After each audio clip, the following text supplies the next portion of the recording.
In this episode, you are going to finally understand why narcissists manipulate other people and how to protect yourself from getting trapped. Welcome to Heartbreak to Wholeness, the podcast helping you heal from the mindfuck of narcissistic relationships and move towards the secure, peaceful woman you want to become. I am your host, Bree Walta, relationship clarity coach and EFT certified practitioner. Let's dive in. Today, we are talking all things narcissists and narcissism and the psychology behind what they do. So in this episode, you are going to learn why.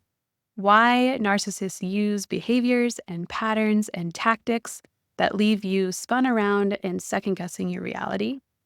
You are going to know how to identify the key red flags that signal that your partner or ex is a narcissist or has narcissistic tendencies. And you're going to understand if it's possible to maintain a relationship with a narcissistic person and how to gauge if you should leave. This episode is actually a re-release of one of almost my very first episodes. It was episode 3 from when I first started this podcast. It has such valuable content as I speak with narcissism expert James Marigue that I wanted to share it again with all of the new listeners and all of you loyal fans to make sure that you're getting this wonderful information. There is a small disclaimer that the audio quality reflects that of the beginning of a podcast. So as you listen to the sound of this right here versus the sound of the interview, you're going to notice a difference. And that is part of this imperfect process of vulnerably releasing episodes before I had all of the equipment that I do now. So hang in there with me with the audio quality and just stay focused on all of the goodness that you are about to absorb and receive. And as always, stick around to the end of the episode where I will pull an oracle card that will offer you a message to stay more conscious of as you move forward in your healing this week. So excited for this conversation today. When we first met and you said that you work with narcissists, my interest was piqued because usually you don't see narcissists finding therapists. Why don't we start by explaining what narcissism is and how it's different than NPD? Narcissism is more of a perception mentality in comparison to narcissistic personality disorder. How I differentiate the two is both intensity and consistency in narcissistic traits and tendencies. Essentially, someone who's narcissistic, regardless of a diagnosis, is solely focused on themselves and getting what they need or want, regardless of what's happening around them in their environment, is how I would describe narcissism in comparison to narcissistic personality disorder, NPD. That is a mental health diagnosis. They have to meet certain criteria. There's a total of 9 criteria. They have to meet 5 out of the 9 in order to be diagnosed with NPD.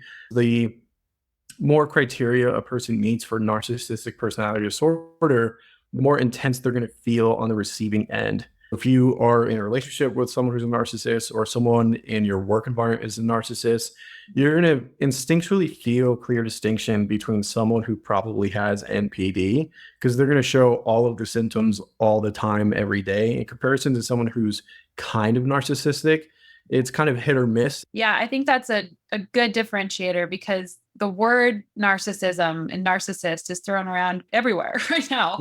A lot of people are coming to me saying their partner's a narcissist. And I'm like, I don't know if that's true. You can be experiencing some tendencies, some of the traits, but to have the full-on personality disorder is also kind of rare. According to the data, I think last I looked, a total of 6 to 7% of the entire population have NPD or could be diagnosed with NPD. So it's not something that's common. The majority of them are men. Out of the 6%, 6 to 7%, about 50 to roughly like 75% of those diagnosed with NPD are males. More likely, these women are experiencing a partner that has narcissistic traits or tendencies. So what are some of the traits or what would be the behavior that they could expect from someone who has those traits?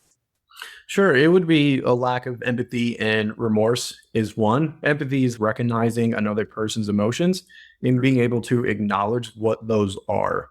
People who are higher up on the narcissistic trend also don't really care for boundaries. If you set a boundary, someone who has NPD, they just ignore it. Mhm. Being preoccupied with fantasies of power, ideal love, beauty, intelligence, money is another marker for narcissistic traits. A lot of this behavior starts in early adulthood to high school. If you have information about this person's background and how they were before you met them is another indicator. The longer they've been like that, the higher likelihood that they're running up the narcissistic traits and potentially leading into full-blown NPD. The other marker is being manipulative. People who are narcissistic, the entire focus is on them and themselves, what they need and want out of their environment, be it family, friends, colleagues, work, whatever. They don't really think too much about others around them. Mhm. Well, the first time that we spoke, you used the analogy of a chess game, which I thought was Mhm. fascinating. Will you talk a little bit about that? Because I think the visual of that is really helpful. Yeah. So the thing with narcissists that a lot of people don't realize is they're often very self aware of their behavior. Plenty of narcissists, and even those with full blown NPD, are actually aware how they present themselves and they just don't care because they're narcissists.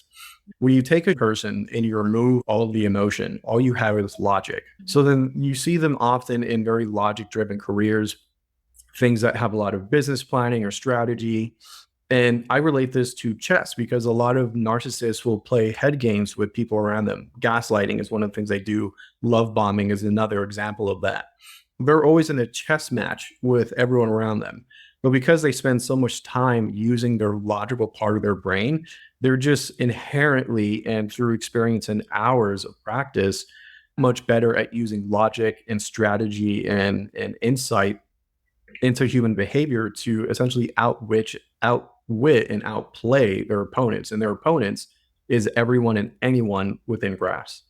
It's such an important concept to grasp because these people have been practicing the manipulation to get Mhm. their needs met for their entire lives, right? So Mhm.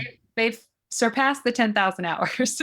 Yep. And often what happens in the clients that I work with, they are beating themselves up because they couldn't see it or they've been being gaslit for 5, 10, 15 years. And they're like, Mhm. how the hell did I allow this to happen? But it's like you're going up against a chess master, essentially. Exactly. Yeah. 100%. It's the reason why in the upper echelons of corporate America, you find a higher density of people showing narcissistic traits. And it's because the environment kind of breeds it into those people trying to climb the corporate ladder. It's all business, logic, strategy, numbers, and money. Those are logically driven career paths. So those people end up in those positions because from a young age, all they do is practice their ability to be logical regardless of the consequences or damage left behind them. So Yeah. when people have come to me regarding how to not see it, you're just you have no way of knowing. They're intentionally hiding this about them because they've learned to long before you met them. So you and everyone else, and probably all of your friends who are now their friends, haven't a clue. Because if you take one skill and have someone learn it for 30,000 hours, they're going to get so good, it's going to seem flawless. And that's what we see in pro athletes.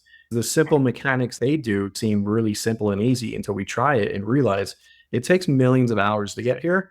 Yeah. This person is that much better than me at this particular skill. And for the narcissist, it's logic and Yeah. being able to manipulate people around them for their own personal gain. They've been doing it for a lot of them as early as junior high. By the time you meet them 10, 15, 20 years later, they're that far ahead of you and just being able to use those skill sets. Yeah. And to them, the manipulation is as a survival, right? It's a way to get their needs met. Mhm. That's the way that they learned. And it lacks emotion and empathy. So it can feel cold. It can feel really harsh. I want to talk more about gaslighting because that's also a kind of a buzzword. Mhm. So if somebody is experiencing gaslighting, because gaslighting Mhm. happens in all narcissistic or NPD relationships, Mhm. let's talk about an example or what that feels like so that they can have an understanding of what to look for.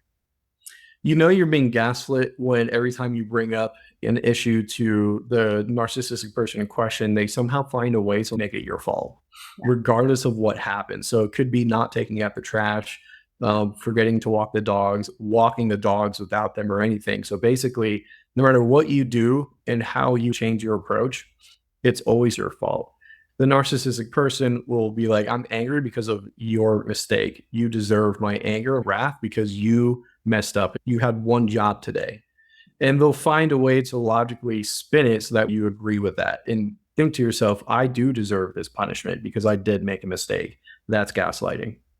And that's why it's so fucking insidious, because their logical explanation could make sense. And so Mhm. you and I experienced this in the relationship that I got out of too, where it was like, well, fuck, am I the toxic one? Like, am I Mhm. the one who's bringing all these problems? It's all my fault. And it's hard to argue against that, because also in the gaslighting, in my experience, you get so confused. It's almost like word salad, or they're just spitting all this stuff at you very fast and Mhm. logically, that you're like, okay, that must make sense. That must Right. be true.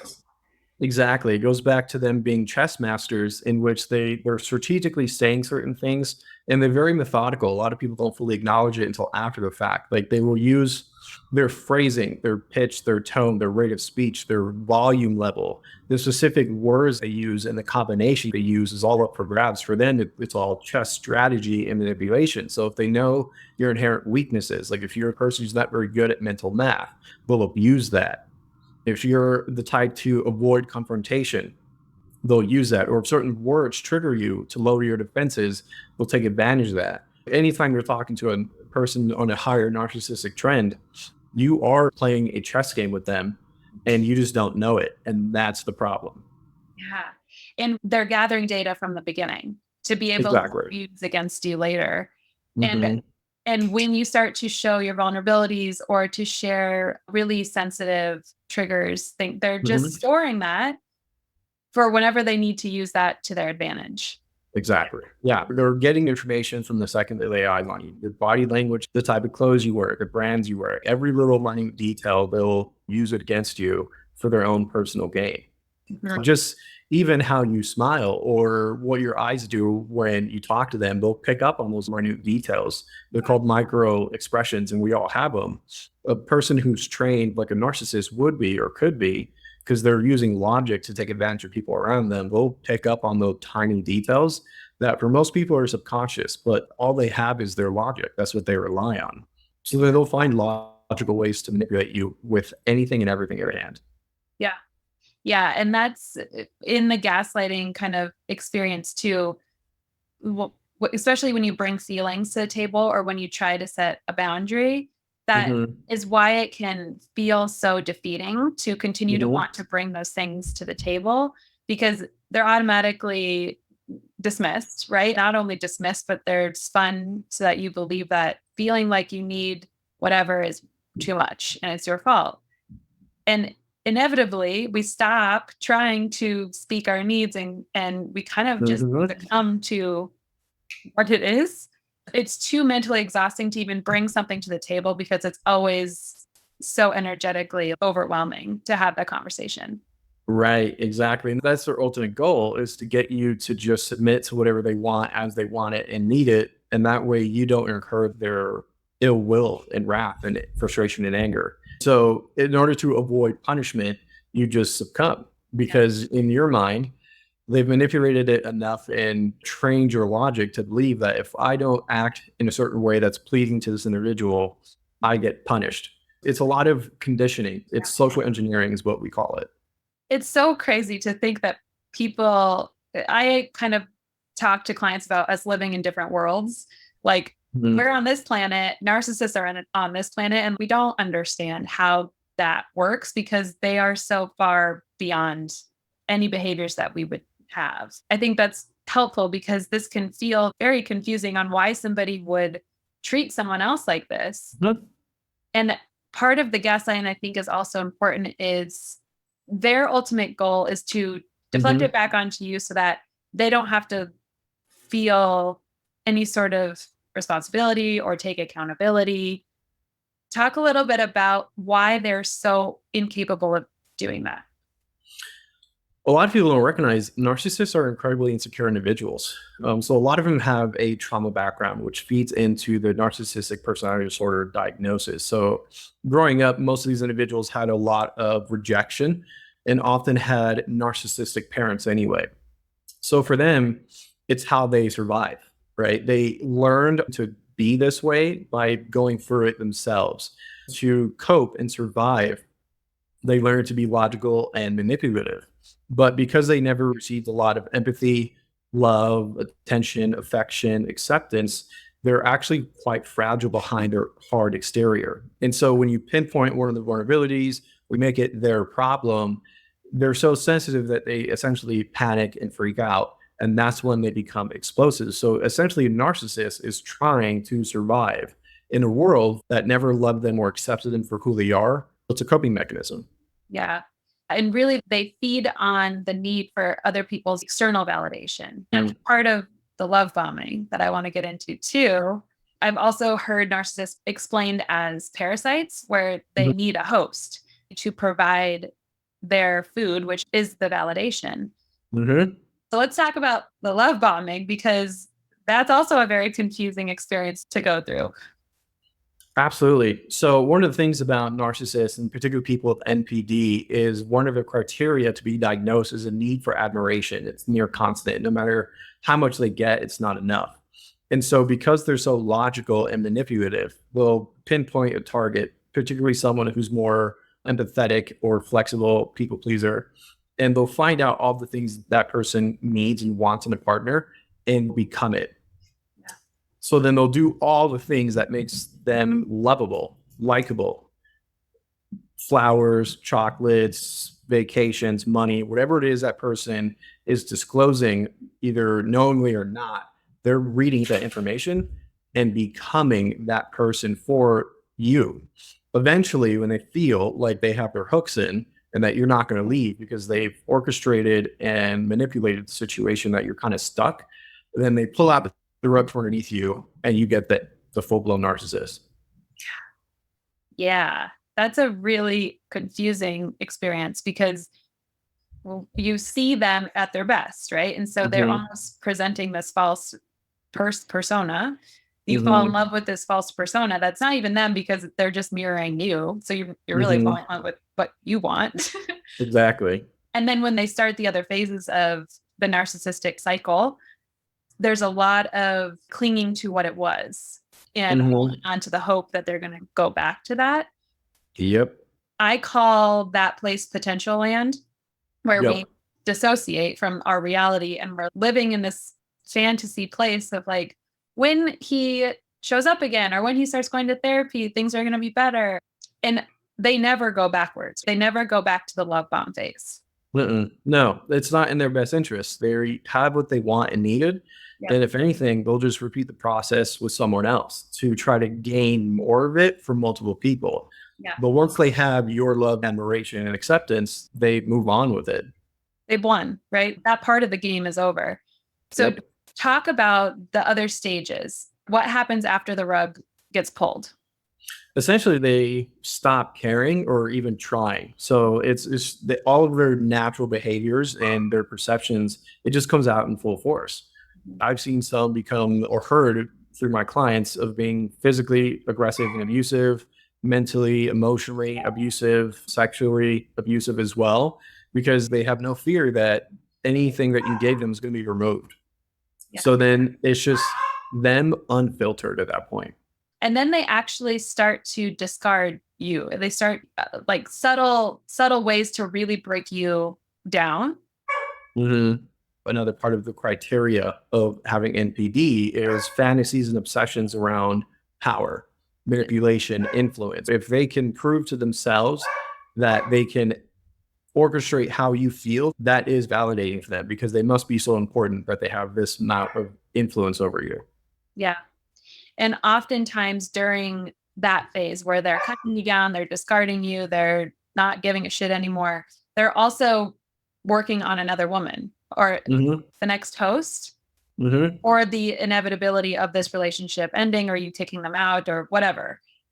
So like cheating, all of those pieces come into play after the love bomb phase, really. Yeah, 100%. They're always looking to move to the next target. They never really stop. They're restless. That's the thing about most narcissists, is that they're actually quite hardworking, intelligent people. Mhm. And so once they grab a target, do what they need to do, and get what they want, they're already planning their next move, probably before they even finish their original move with you as the individual. Yeah. So they're probably targeting at least five, six other people, sometimes more, depending on their social structure. And so they're strategically waiting and biding their time, collecting information, and then methodically moving forward with their plans. It's wild.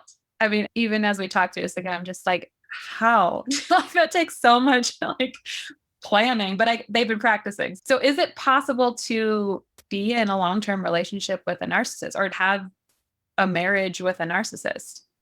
Yeah, it's 100% possible. Whether or not people are happy is a totally different question. So, one of the things people have approached me with is that very same question: is it possible for me to stay in this marriage? And so I relate it to a scale. A lot of things regarding mental health and the world in general is on a spectrum.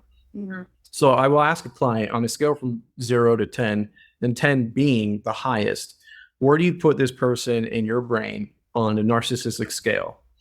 Mhm. Add a 0 to that number, and that is percentage chance of you being unhappy. So if they say they're a 5 out of 10, I will say it's a 50-50 that you're going to be unhappy and miserable. If they tell me it's an 8 out of 10, there's an 80% chance they're going to be unhappy and miserable. So that's why I tell people, evaluate this individual, really sit down and think and ask, 0 out of 10, where is this person? Yeah.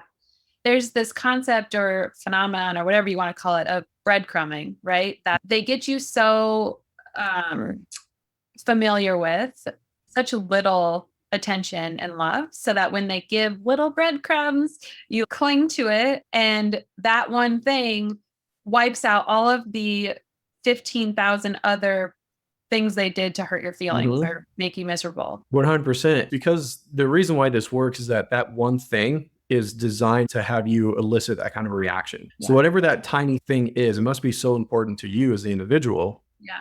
that everything that happened before is just wiped clean. And they know that. And they habitually do that. They even do it with their therapist. It's happened to me before, where I will attempt to terminate with a client who's narcissistic because they're unmotivated and not really caring. They sense it and will give me just a little bit Yeah. to keep us in the same relationship. It happens all the time. And when I eventually catch on, I just have to tell them either we fully engage or you find another therapist. And Mhm. that's it works with everyone, me included. It's again insidious. All of their behavior is so psychologically damaging, and Hmm. it is psychological and emotional abuse what they're Hmm. doing. And so I help to instruct clients and like keep objective data. Keep lists Hmm. of the things that they're doing that hurt you and the things that they're doing when they show up, quote unquote. Be- Hmm. to look at things in black and white. You can't argue with the reality and it's less likely that you'll let that one thing like wipe out your entire list. Absolutely. Yeah. I like that strategy because it helps keep track of what is and is not happening, what is and is not real. Because the goal of the narcissist, the higher into NPD that they are, their goal is to create a fantasy they can manipulate because that's what they're preoccupied with is their own fantasies. Oftentimes people who are fall victim to narcissists lose track of this information and data and reasons to either continue or discontinue that social engagement. And so by keeping track of it and keeping that private, it lets everyone add up is what is not happening, how often, and you'll start to recognize patterns because I see it when I do clinical notes for my clients. After a couple of months of seeing them on a consistent basis, I go back over my notes and I'm starting to see habitual patterns, which leads me to believe that they are or not fully blown NPD, and how I treat that is entirely different. It's really fascinating. Being out of it now, it's very fascinating. But Mm. when I was in my narcissistic, but he was never clinically diagnosed, but all of his behavior checks all of the boxes. It was such a feeling of confusion. And that's Mhm. what you're talking about, where they're creating this fantasy, they're spinning you around enough so that you're like, I'm like here, it's all my fault. Like it's so confusing. And so part of what like my passion and purpose is to help people find clarity because once you recognize what's going on, that's when you gain your power back. Right. So if somebody gets to that point where they're like, I'm starting to see it, I'm starting to see the gaslighting, like, how do you leave a relationship with a narcissist? People have asked me that quite frequently. There's a lot of different strategies out there based off of the general public, but the one that I've seen be most effective is work on setting very firm boundaries within yourself, because the narcissist knows all of your boundaries and limitations and has figured out a way to manipulate them without you knowing or feeling it all the time. And so if you're in a relationship with a narcissist and you're trying to exit that relationship, question yourself what your boundaries are and in what ways does that person convince you to pull those boundaries down. I always advocate to find a therapist who is willing to specialize in boundary work with you. There are plenty of therapists who specifically work with women trying to exit narcissistic relationships, much like yourself, because it takes a lot of boundary work to get there. The other thing is start cutting off communication, where and when necessary. So once you make that full exit, a lot of narcissistic clients will show stalker type behavior.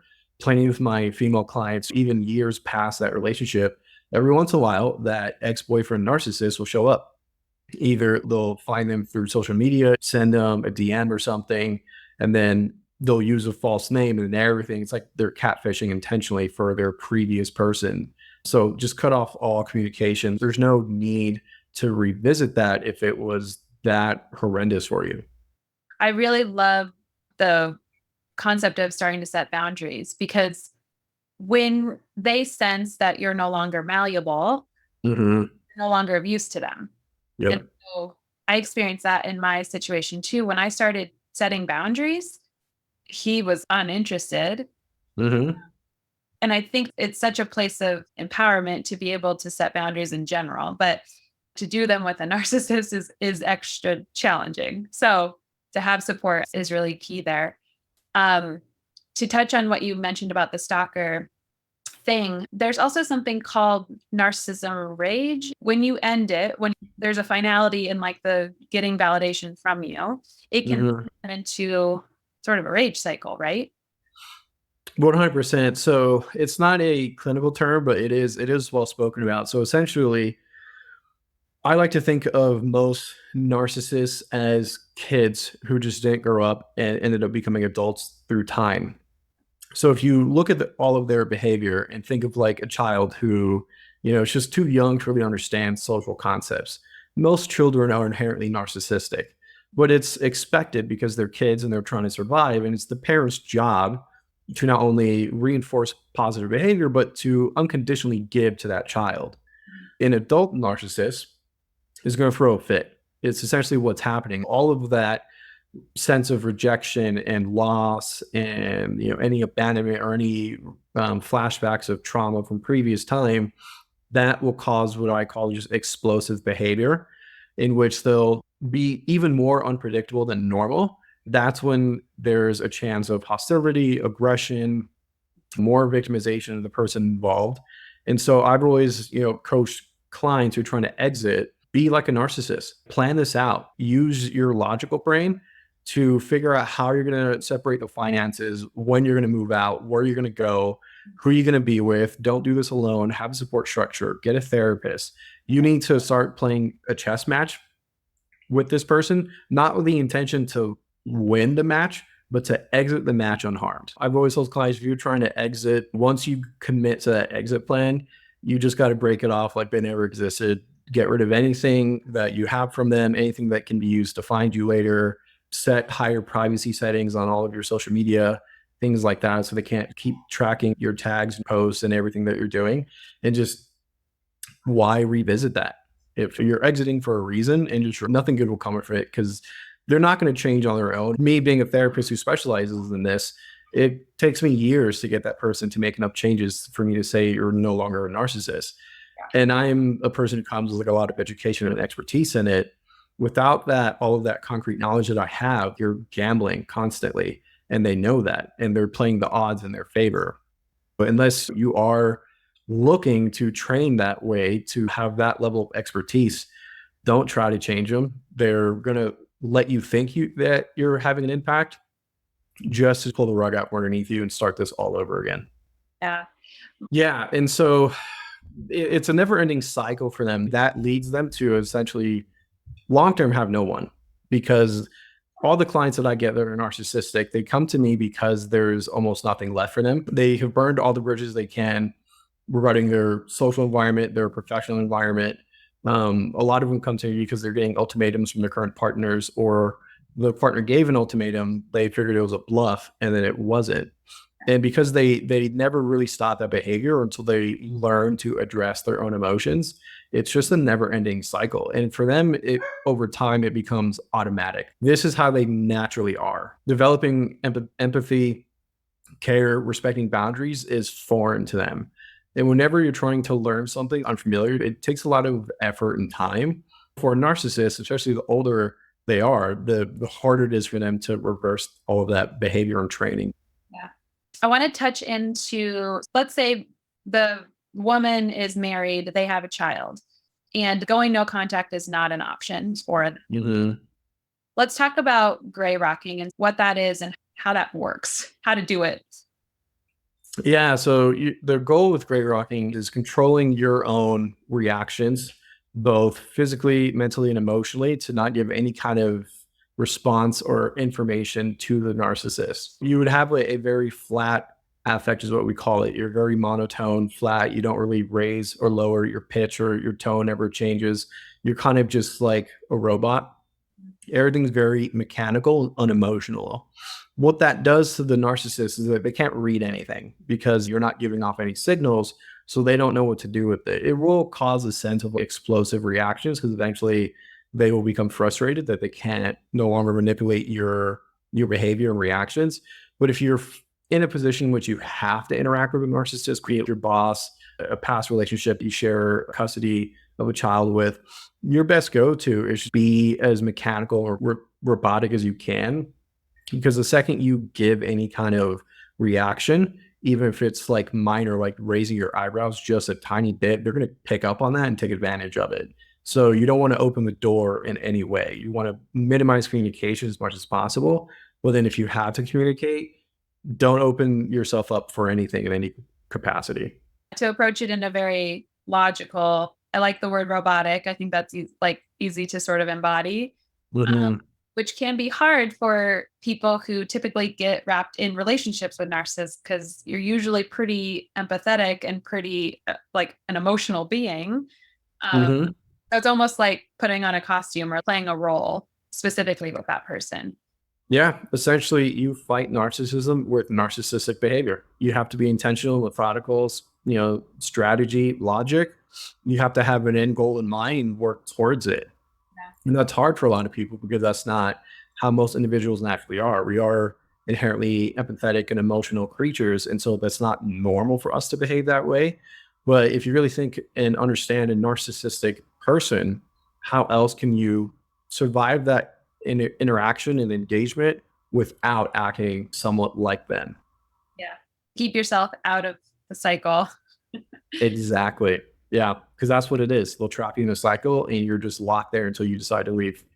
One of the other questions, or I guess like when some of my clients are arguing with themselves on whether they're a narcissist or not, it's like, well, he's not like mean. I think there's some attention around the malignant narcissist, which is outwardly trying to cause you pain. But Mhm. there are other types of narcissism, right? And that can present in different ways. Yeah, I'm glad you brought this up. Clinically speaking, as far as mental diagnosis, it's pretty black or white. Either you meet the criteria for NPD or you don't, or you're somewhere on the spectrum of the narcissism.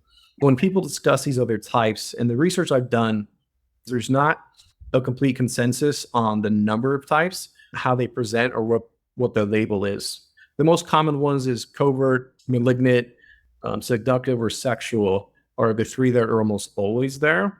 What I see narcissistic clients is all of those types, because from my brain, it's all a strategy.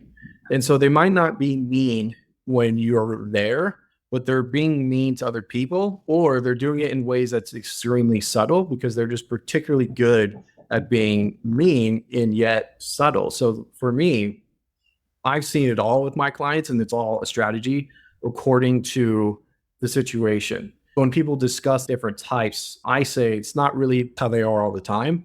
It's more of a strategy that's working right now. When that strategy ceases to work, they'll change it up, which is what I've seen. If they're trying to be really manipulative but subtle, I'll challenge and call them out on it. Next time I see them, they have a more overt, you know, engagement with me. If I challenge that, then they'll, if it's different genders, they'll try a more seductive route. They're just using all those types as like what strategy is working here. Just like in chess, people who know chess know that there's names for all of the strategies. It's just what's happening right now and which strategy is going to work. Yeah. Yeah, because outwardly they could be in positions where everybody loves them and Mhm. very charitable, or they could look like the best fucking person on earth, which is all part of the strategy. Even if you Google narcissistic types, what you're going to see in common ground between all of them is it's all narcissistic behavior. It's focused on their own ego, regardless if they're being coy about it or just being blunt about it and open, or if it has to do with spirituality or being seductive. The one thing that stands out with the types is the malignant type of narcissist, in which people describe it, even within my field, people describe it as a combination of narcissism and antisocial behavior. And so what really happens is narcissists alone lack empathy, they lack remorse and emotional acknowledgement. Every once in a while, you'll get an individual who's also antisocial, in which they don't conform to any kind of boundaries within society. Narcissists do. They'll follow the law if that's what's in their best interest. Otherwise, they'll break it. But someone who's antisocial has no regard for any boundary of any kind, and they're focused on themselves, which means that they lack empathy. And that's when we get this malignant type. Also closely related to psychopaths and sociopaths, people who are like serial murderers. That's what this comes from, is there's such little acknowledgement for boundaries and a lack of emotional response that they're highly volatile and dangerous. Yeah. That was my experience. I would diagnose him as malignant narcissist, and to experience that behavior was so bizarre because not only was it the complete opposite of the person that I thought I had been with for 4 years, but it was like going out of his way to cause me pain, psychological pain, emotional pain, feeling threats of physical safety, all of it. Um, Hmm. it was very overt to the point where like I was explaining what was happening to me to my friends and they couldn't like Hmm. head around how they didn't see it. Mhm. Yeah, I mean, that's what narcissists do. They set up a fantasy for everyone involved that benefits them alone. And so if they're trying to keep a particular target, being you, the individual, they also know they need to manipulate everyone around you. That way, if anything happens, you don't have any backup and you're the person who's not believable because they have set themselves up as the person with credentials and reliability. That's all intentional. They methodically went person by person, sometimes years in the making, because that's just what they do. And when things don't go their way, there's the chance that they become explosive. And that's when you see their true nature and how they operate when nothing's really working. And so that malignant type is essentially a person with no emotional regard, no care or fear or concern for boundaries. So if an individual who's inherently focused on themselves has no limitations, why not take it to that extreme? Because that's going to benefit them. It doesn't matter about you or anyone else. Yeah. I think two red flags that you can look for is one, if they're starting to isolate you, like you're talking about, where they're manipulating everyone around you so that you slowly don't have any friends or family that you can lean on or that believe you. Mhm. And then another red flag, I don't know if this is true of all narcissists, but they don't typically have long-standing friendships, right? Or have people come in at different phases of their life and then they discard them too. Correct. Yeah. Most don't maintain long relationships because of their behavior and how they are. Eventually people will catch on or become sick of it and leave the relationship. One of the clients I work with is not a narcissist, but his friend is. After about 5 years, he's decided to end that relationship permanently because of the narcissistic behavior. So, one marker is what does their social environment look like? How long lasting are those relationships? How far back do those things go? the less information there is there, that is a red flag because most people have at least one person who's been around for a while. Yeah. I didn't know that was a red flag to look for when I was looking. I actually wasn't looking for red flags, but I hope that clients and people who get to experience this video and your work and learn more about narcissism have more tools at their disposal to be able to help avoid getting into these situations in the first place. Because it's kind of inevitable that we're going to come across people we're like even if you've done all your healing work and are exceptionally boundaried, you might still get sucked into Mhm. something, right? But it's a matter of recognizing it and then leaving quicker. 100%. Yeah. The interesting thing about narcissism and all of the data is that it's almost inherently inaccurate because most narcissists, they're so crafty, even to the professional eye, that not all of us catch it. And so, how many of them are willing to admit and then be become part of that statistic that professionals like me rely on? I've met plenty throughout my life, probably because I'm just more attuned to it being, a mental professional, and this is what I focus on. But even people who've done the healing process and went through everything to, as long as you have a job, you're always at risk to run into one because they're everywhere. They don't really look a particular way, but they feel and behave in certain ways. But they're always trying to hide that. So even if you don't acknowledge it, like there's at least one around you somewhere, especially if you're not fully remote, there's at least one narcissist in your entire office company. There's no way that there's not. The data won't add up. Whether or not you're a target depends. And so if you're not a target, you just don't acknowledge it because they don't want anything from you or what you have is not something they care to get. But it only matters when they choose you. And that's when everything starts. Yeah. Yeah. That's where being really boundaried and confident in yourself comes in because then you're less appealing to them. Mhm. I want to touch on what you just said about the feeling. I Mhm. talk to my clients about having, after you've been through an experience with a narcissist, you have an internal alarm system, Mhm. what that behavior felt like. And Mhm. when you're in a room of people and start to feel like maybe you can't name why you don't want to talk to that person or name what feels icky, but that's Mhm. like, hey, this is familiar. Pay attention. 100. Yeah. So I've seen this a lot with people who have gone through that experience and they've eventually come to a place of just feeling confident and have healed. And I tell people this as a joke, but it's somewhat true. Like I can smell someone's mental health. What's really happening is my subconscious is trying to signal something for me, and that informs my decision making. So if you have a lot of experience with addicts, you could just pick up subconsciously someone who is or is not struggling with substance use. So if you have a lot of experience with narcissists, it's the exact same way. I always tell people trust your instincts because your brain and body is designed to keep you alive no matter what. And so we often get these signals like something's off. I don't know. I don't really care for this person. Something creeps me out, but I don't see anything. Yes. Do you have to have concrete evidence to keep yourself safe? What are you saying if you say, no, I don't need concrete evidence? You're being unnecessarily risky. Trust your gut, trust your instinct. If you have previous experience, trust that. If something is off putting, that is your subconscious trying to scream at you and say, hey, get out. Yeah. You don't see it, but that part of your brain's like, we need to leave now and just forget this place, never come back to this coffee shop, never talk to that guy's face again, leave, never come back. It's okay. We'll get coffee somewhere else. Yeah, it's like your body's non-biased, it's just giving data. It's like, hello, Mhm. we've done this. It's almost more trustworthy than our mind because our mind will talk ourselves out of it or rationalize around it because emotion and heart take over sometimes. Trust your instincts if you have the experience. What's the worst is going to happen? If you trust your instincts, you stay safe, you stay happy and comfortable. I mean, because you feel like you're being irrational because it's a hunch. I say that sometimes being irrational is what keeps people safe.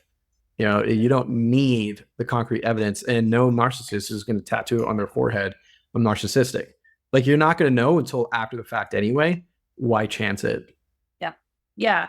And if for some reason, going back to the inevitability of getting sucked in for a minute, or Mhm. it's like, look for the red flags, look for their inability to take accountability, look for the gaslighting, look for everything being centered around themselves and needing validation. And what happens when you set a boundary? Do they respect it?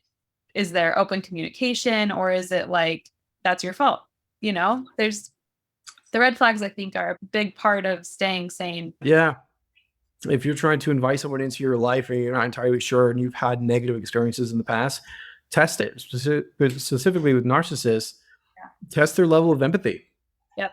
Set a boundary and see how they respond.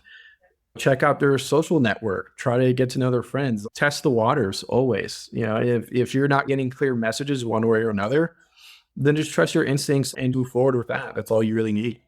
I think that's important in dating also. And I can speak to my clients are fucking terrified of getting into another relationship, right? Because they're like, and so using the dating process as a way of, again, gathering data, testing the boundaries. Can they show up to a conversation? Is it this too good to be true? Let's go to Bali after knowing each other for 2 weeks. Mm-hmm. There's some things that you can see through the love bombing, because also during the love bomb phase, if you tried to set boundaries or speak about something real, it still wouldn't go well, even though you're in that euphoric place.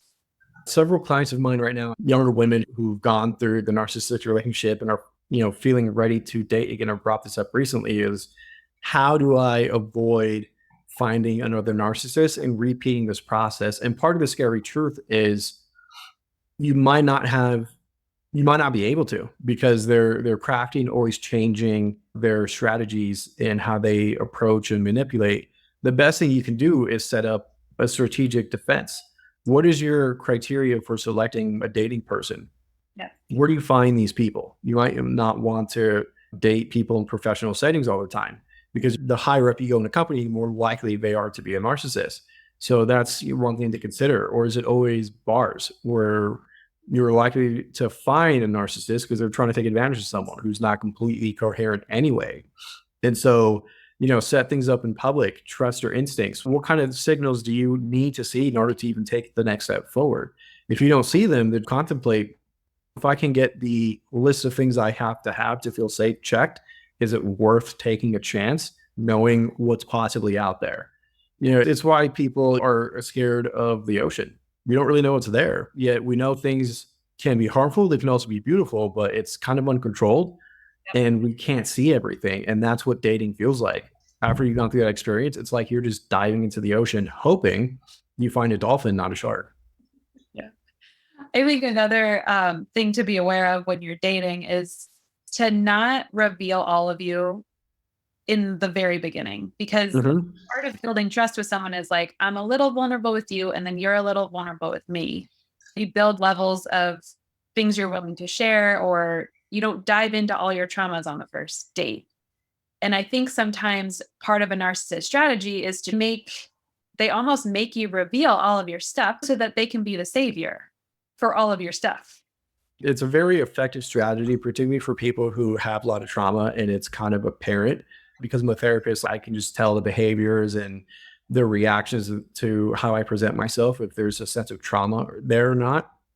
Narcissists, some of them will target people with higher rates of trauma. That's the reason why those same individuals are more likely to have repeat narcissistic relationships. It's because they're targeted by the narcissist disclosing their trauma, giving a lot of information, and then the narcissist then manipulates everything to their own benefit, re-traumatizing the same person over and over again. Yeah. In order to build a relationship with someone, you don't have to disclose everything about you all at one time.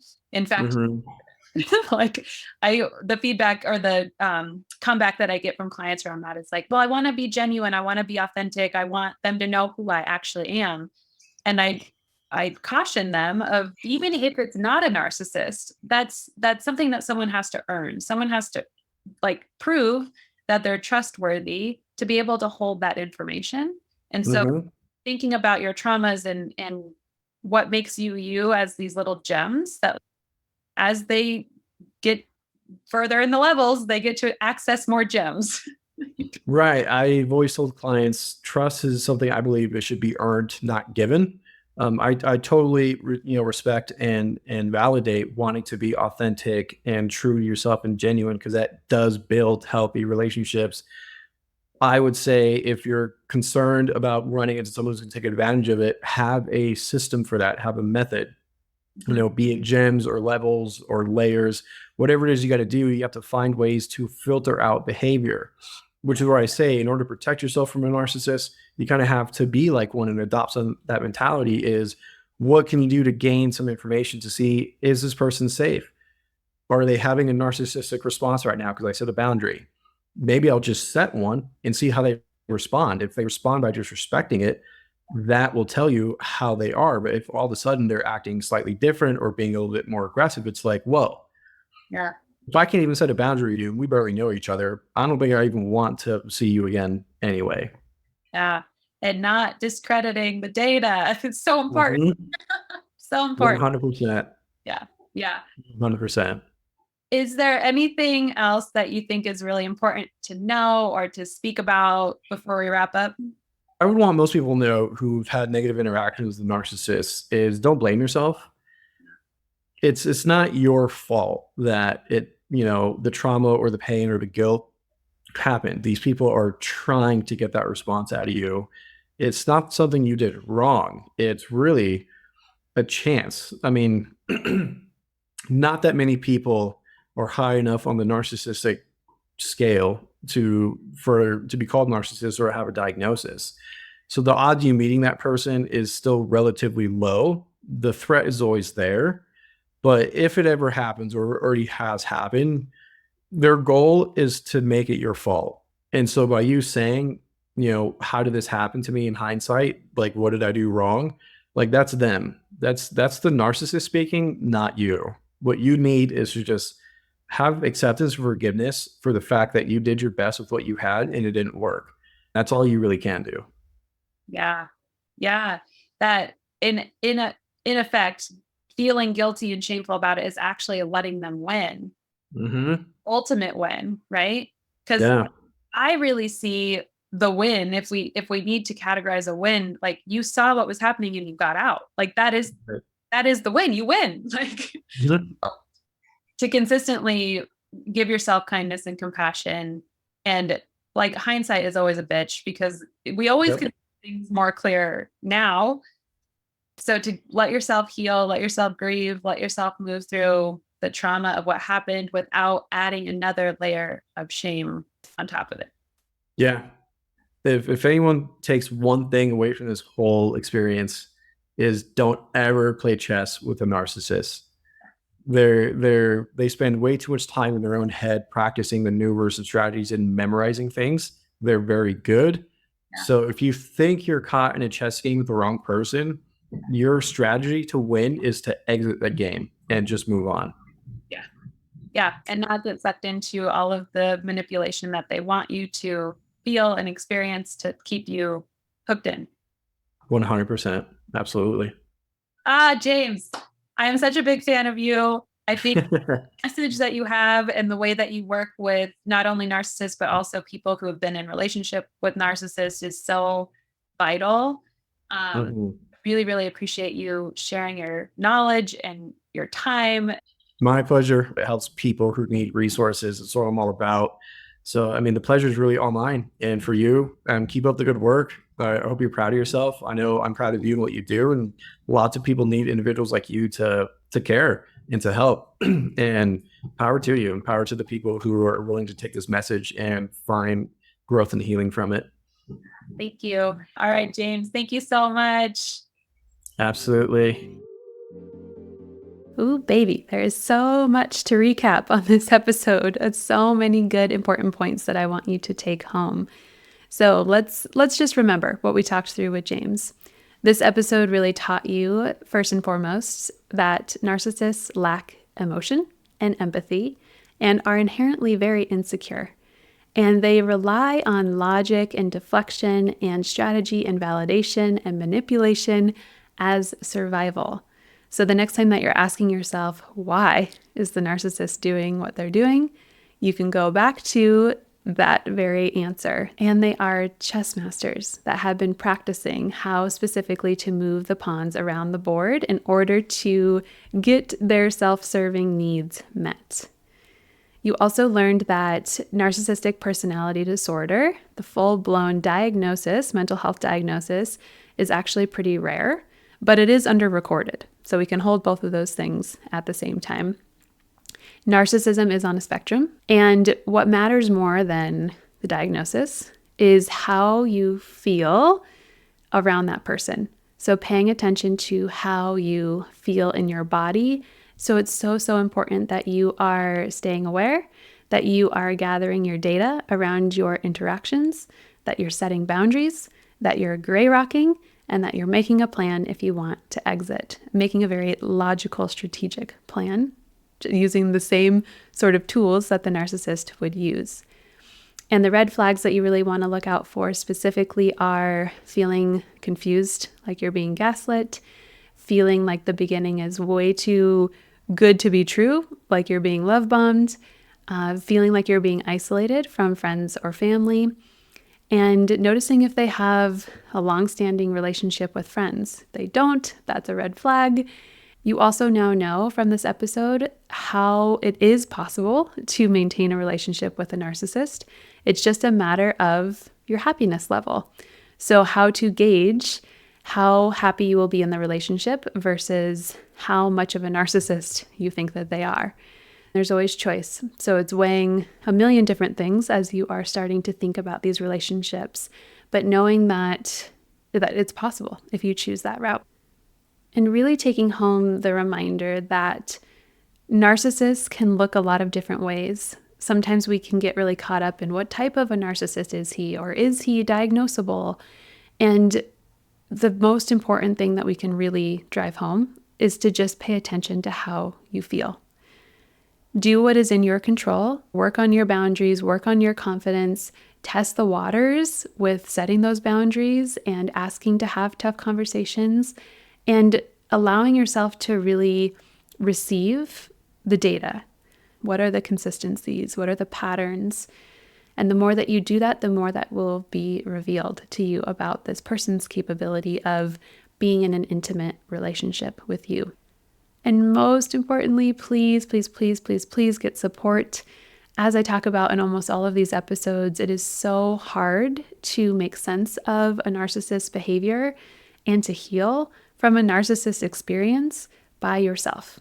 We need other people to help us come back into reality that we have been detached from for a very long time. We need other people to help us start to feel into who we are. We need other people to walk with us in that journey. So I'm here for you always. There's links in the show notes for an interest form that you can fill out. If you feel called to do so, I would be so honored to meet you. Otherwise, find a safe person. Be it a friend, a family member, a therapist, somebody that can hold space for you while you are moving through this experience. And because this was an old episode with James, we did not pull an oracle card. So I'm going to go ahead and pull an oracle card for us right now. And I'm just going to ask the deck, what is the message that the listeners need to hear today? We got elixir.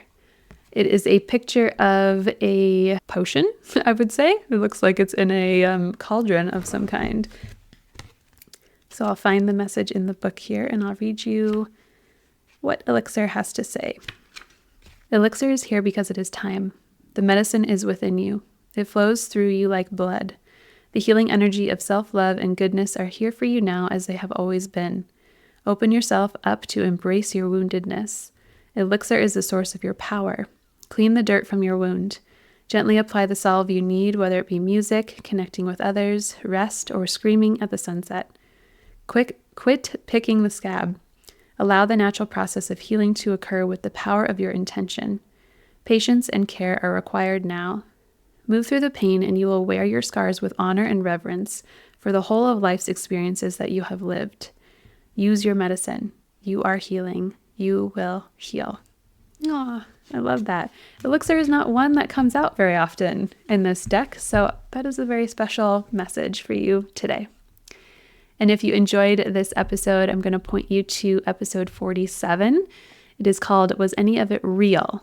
Signs that you've been deceived in a narcissistic relationship. That is another interview episode where Hillary shares her story of finding out that she was living in a false reality that had been created by her narcissistic ex and how she moved through that healing process. As always, you are not alone. This podcast is for you, and I will see you in the next episode.